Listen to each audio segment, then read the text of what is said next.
Ratio हम लोग बात करते हैं तो इसका मतलब क्या होता है? कंपैरिजन से।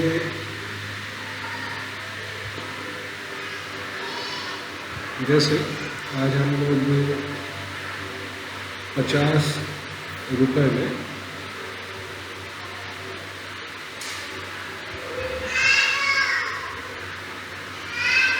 100 कॉपी लेते हैं। 50 में 100 कॉपी ले रहे हैं तो यह 50 रुपये और कॉपी का हम लोग कंपैरिजन करते हैं। अब कंपैरिजन कर रहे हैं तो यहाँ पे रेशियो अगर हम लोग देखेंगे तो रेशियो कितना आएगा, इसी के बारे में हम लोग यहाँ पे पढ़ेंगे। तो 50/100 ये रेशियो हमारा क्या हो जाएगा, ये कट जाएगा, ये 1 और ये 2 हो जाएगा। तो अगर फ्रैक्शन के रूप में बात करें तो ये 1/2 होगा। इसी को हम लोग रेशियो के रूप में क्या लिखेंगे, 1:2। अगर हम लोग इसकी बात करें कि यह न्यूमरेटर है फ्रैक्शन में और यह क्या है, डिनोमिनेटर है, लेकिन अगर रेशियो में हम बात करेंगे तो यह क्या होगा, इसको हम लोग क्या पढ़ते हैं, 1:2 पढ़ते हैं। इसी को हम लोग क्या कहते हैं, रेशियो कहते हैं। रेशियो यहाँ पे रुपए का रेशियो का भाग कितना हुआ, 1 हुआ, और कॉपी का भाग कितना हुआ, 2 हुआ। उसी प्रकार से अगर मान लीजिए कि अगर हम एक सर्कल, एक प्लेट ले लिए, इसमें पिज्ज़ा है, ये 4 लोगों में बांटना है तो 4 लोगों में बांटा जाएगा। इस प्रकार से हम लोग इसको बांट देंगे। एक पर्सन को ये मिलेगा, दूसरे को ये मिलेगा, तीसरे को ये मिलेगा और चौथे को ये मिलेगा। पहला, दूसरा, तीसरा, चौथा, 4 लोगों के बीच बांटा है। तो पार्ट्स कितने हो गए, 4 हो गए। और हर व्यक्ति को, हर पर्सन को कितने पार्ट्स मिल रहे हैं, 1 पार्ट मिल रहा है। तो इसको हम लोग क्या कहेंगे, 1/4। इसको अगर रेशियो में अगर बताएंगे तो 1:4 है। ठीक है। अब यह जो है 1 part of a complete pizza, 1 part एक पूरे पिज्ज़ा का 4 लोगों में बांटा गया तो वह 1/4 कहलाएगा। एक और चीज़ जो है यहाँ पे हम लोग जान लें कि रेशियो और प्रोपोर्शन दोनों हमेशा एक ही साथ हम लोग पढ़ते हैं। तो निश्चित है कि यह हम लोग क्या लिख रहे हैं, फ्रैक्शन के फॉर्म में लिख रहे हैं। फ्रैक्शन के फॉर्म में लिख रहे हैं तो फ्रैक्शन हम लोग किस फॉर्म में लिखते हैं, a/b के फॉर्म में लिखते हैं या p/q के फॉर्म में लिखते हैं। ठीक है। तो p/q के फॉर्म में लिखते हैं या a/b के फॉर्म में लिखते हैं, और इसी को हम लोग क्या कहेंगे, यहाँ पे रेशियो कहेंगे, यानी a:b। या फिर अगर हम लोग देखें p:q। एक और यहाँ पे नया टर्म आएगा कि इसको हम लोग, ये दोनों ऐसे तो हम लोग क्या कहते हैं, इस फॉर्म में होगा तो इसको न्यूमरेटर और इसको डिनोमिनेटर कहेंगे। लेकिन यहाँ पे रेशियो इसको बोलते हैं एंटीसीडेंट,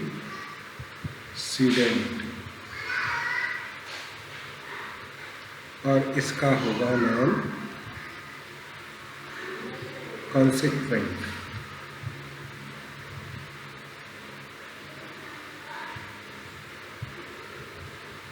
और ये बीच में क्या है, सिंबल के फॉर्म में हमारा क्या है, रेशियो है। ये रेशियो।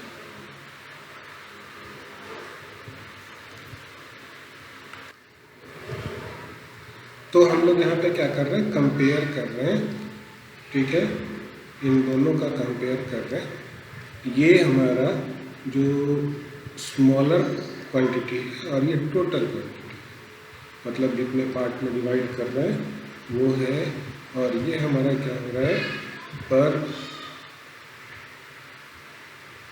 पर्सन या एक व्यक्ति को जितने पार्ट मिल रहे हैं उसका कंपेरिजन इसके साथ हम लोग कर रहे हैं।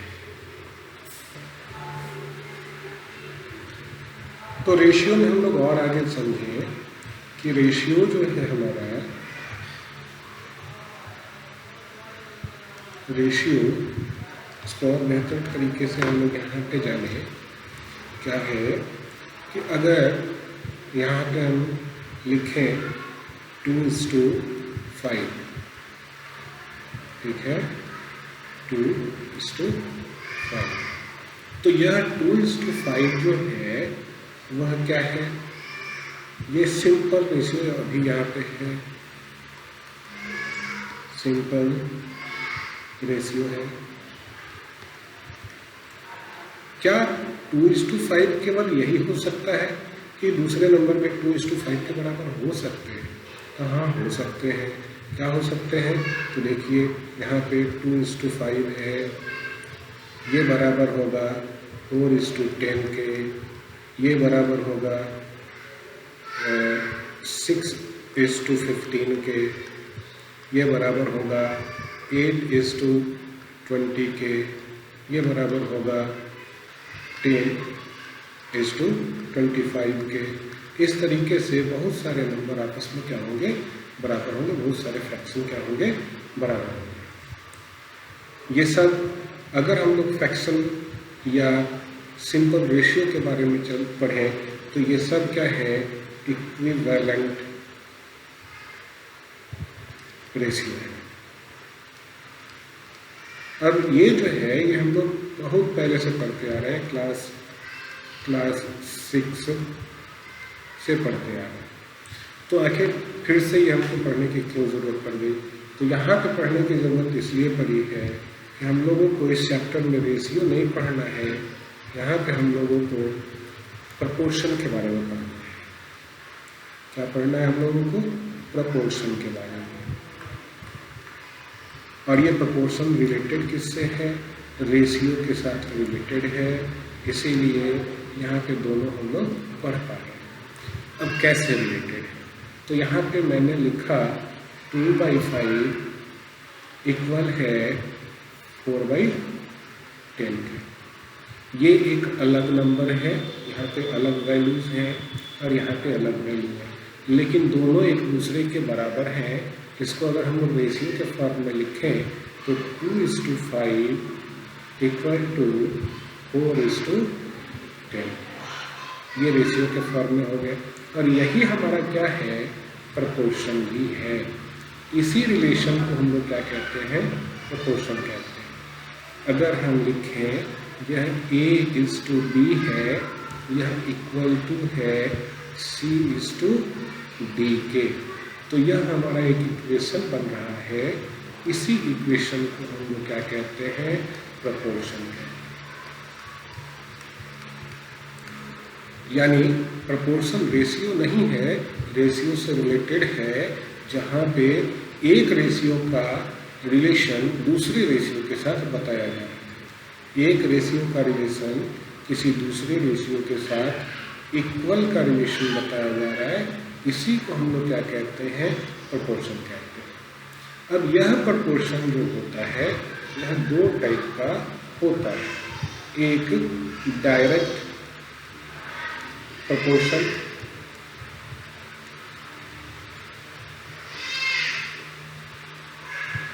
दूसरा इनवर्ट प्रपोर्शन।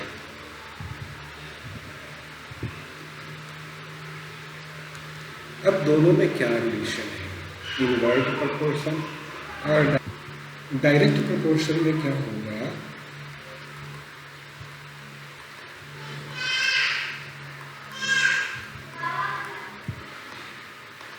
यहाँ पे A/B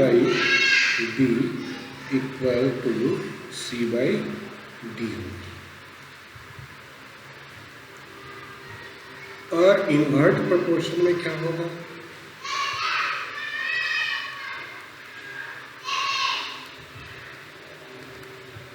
इनवर्ट प्रपोर्शन में A into B is equal to C into D। यही अंतर है दोनों में, इनवर्स प्रोपोर्शन और डायरेक्ट प्रोपोर्शन में ये बेसिक डिफरेंस है। यहाँ पे आप A by B is equal to C by D लिखेंगे और इनवर्स प्रोपोर्शन में A into B equal to C into D होगा। अब जैसे मान लीजिए इसमें कोई क्वेश्चन हो, जैसे इसमें क्वेश्चन है A is to B is equal to 5 is to 3। तो क्या कहता है, फाइंड करने को कहता है, फाइंड करें 5A minus 3B by 5A plus 3B। ये क्वेश्चन है हमारा। अब ये कैसे सॉल्व होगा, कैसे बनाया जाएगा? देखिए, अभी जैसा कि हम लोगों ने ऊपर देखा, इस वाले टर्म में यहाँ पे क्या लिखा हुआ है, 2/5 इक्वल है 4/10 के। इसका मतलब क्या है, इसके अंदर 2/5 शामिल है। इसका मतलब हम लोग क्या लिख सकते हैं, यहाँ पे भी 2/5 इंटू 2/2 लिख सकते हैं। यह नंबर ऊपर और नीचे क्या है, बराबर है। अब 2 के बदले हम x, y, z कुछ भी लिख सकते हैं, यानी यहाँ पे भी हम लोग वही टर्म का यूज़ करेंगे। जैसे इसको दो तरीके से बना सकते हैं। पहला मेथड मैं बता रहा हूँ, यहाँ पे क्या लिखा हुआ है, 5A का वैल्यू हमको मालूम होना चाहिए। दूसरा है 3B, तो B का भी वैल्यू मालूम होना चाहिए। फिर नीचे है 5A और प्लस 3B। चलिए यहाँ पे हम इसको सॉल्व करें, उससे पहले इस टर्म को देख लिया जाए। इसका मतलब यहाँ पे क्या है, A by B equal to 5/3 ऐसा है। इसका मतलब क्या है, अगर हम लोग यहाँ पे कर दें के मतलब कांस्टेंट, के का मतलब कांस्टेंट, जैसे यहाँ पे 2 को मल्टीप्लाई किया गया था, तो ये हमारा दूसरा टर्म आ गया था विथ सेम रेशियो। यहाँ पे 5 के और 3 के ऐसा लिख सकते हैं। तो जब ऐसा लिख सकते हैं तो A का वैल्यू क्या हो गया, 5K हो गया, और B का वैल्यू क्या हो गया, 3K हो गया। अब इस वैल्यू को यहाँ पे हम पुट कर दें। यह जो तरीका है, इस तरीके से सारे के सारे क्वेश्चन, ये सबसे बेसिक तरीका है, सारे के सारे क्वेश्चन सॉल्व हो गए। वैसे एक और तरीका है जिससे ये बनाया जा सकता है, लेकिन बेसिक तरीका ज़्यादा बेहतर है, उसको समझ लो, उसके बाद दूसरा तरीका हम लोग अप्लाई करेंगे। जैसे यहाँ पे A का वैल्यू क्या हो गया, 5K हो गया, तो 5 इंटू 5K लिख सकते हैं, माइनस 3 इंटू 3K लिख सकते हैं, upon 5 into 5K minus plus 3 into 3K, इतना लिख दिया। अब आगे बढ़ें, 5 में 5 से मल्टीप्लाई करेंगे तो 25K हो जाएगा, माइनस 3 3 से 9K हो जाएगा, upon 25K minus plus 9K। यहाँ पे माइनस करेंगे, 25 में से 9 को घटाना है तो कितना आ जाएगा, 16K हो जाएगा, 16K। और ये हो जाएगा हमारा, इसमें 9 ऐड करना है तो ये कितना हो जाएगा, 34K। के क्या हो जाएगा, कैंसिल हो जाएगा, और इसको हम लोग सिंपल रेशियो में फिर कन्वर्ट कर देंगे। 16/34 ये कट जाएगा कितने बार में, 8 टाइम्स में, और ये 17 टाइम्स में, यानी इसका रेशियो हमारा क्या आ जाएगा 8:17। एक तरीका ये हमारा हो गया, इससे ये सॉल्व हो गया। दूसरा तरीका हमारा ये है कि यहाँ पे 5a - 3b है, और इसको हम लोग 5a + 3b से डिवाइड करें। तो ऐसा करें, ऐसा कोई तरीका अपनाएं कि या तो a गायब हो जाए, नहीं तो b गायब हो जाए। ऐसा करने के लिए हमको क्या करना होगा, हम लोग जानते हैं कि किसी भी नंबर में उसी नंबर से डिवाइड कर दिया जाए तो वो क्या हो जाता है, 1 में बदल जाता है। तो ऐसा करें कि यहाँ पे 5a - 3b वो डिवाइड कर दें हम लोग a या b, आपकी मर्जी, जिस टर्म से a से डिवाइड करना चाहते हैं a से करें, b से डिवाइड करना चाहते हैं b से डिवाइड करें, हम यहाँ पे a से ही डिवाइड करते हैं। अब यहाँ a से डिवाइड किया गया है तो उसी टर्म से नीचे वाले को डिवाइड करना है, 5a + 3b, और इसको भी a से डिवाइड करना है। अब देखिए ये a और ये a तो कैंसिल हो जाएगा, यानी हमने अपने मन से कुछ किया नहीं है, केवल डिवाइड किया है। अब यहाँ पे जैसे ही हमने ये डिवाइड किया है तो यहाँ पे हम लोग लिख सकते हैं 5a/a - 3b/a, ये भी लिख सकते हैं। वैसे बेहतर होगा कि हम लोग b से डिवाइड करें, यहाँ पे थोड़ा सा गड़बड़ होने वाला है, b से डिवाइड करेंगे तो ज़्यादा बेहतर होगा। वैसे कोई दिक्कत है नहीं, हो जाएगा ये भी। यहाँ पे क्या लिखेंगे, 5a/a + 3b/a।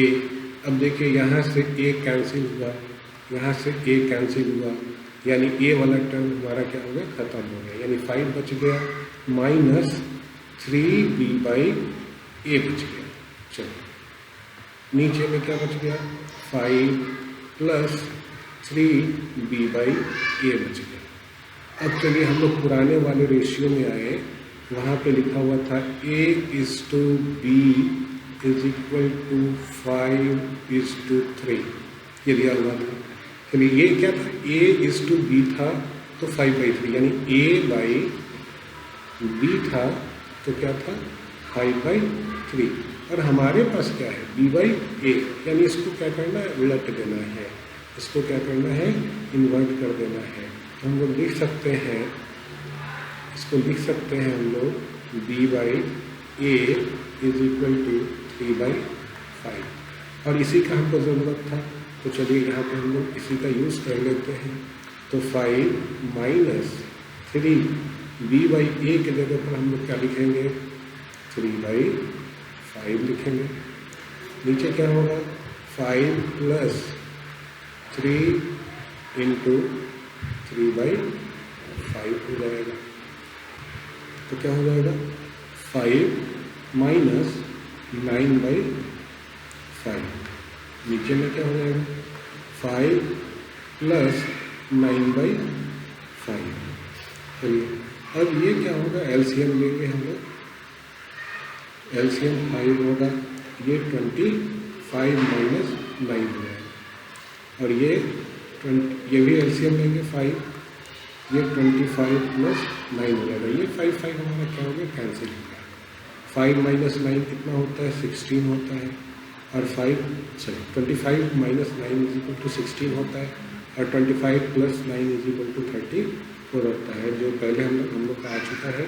ये 8/17 ऑलरेडी आ, दोनों तरीके से हम इसको सॉल्व कर सकते हैं।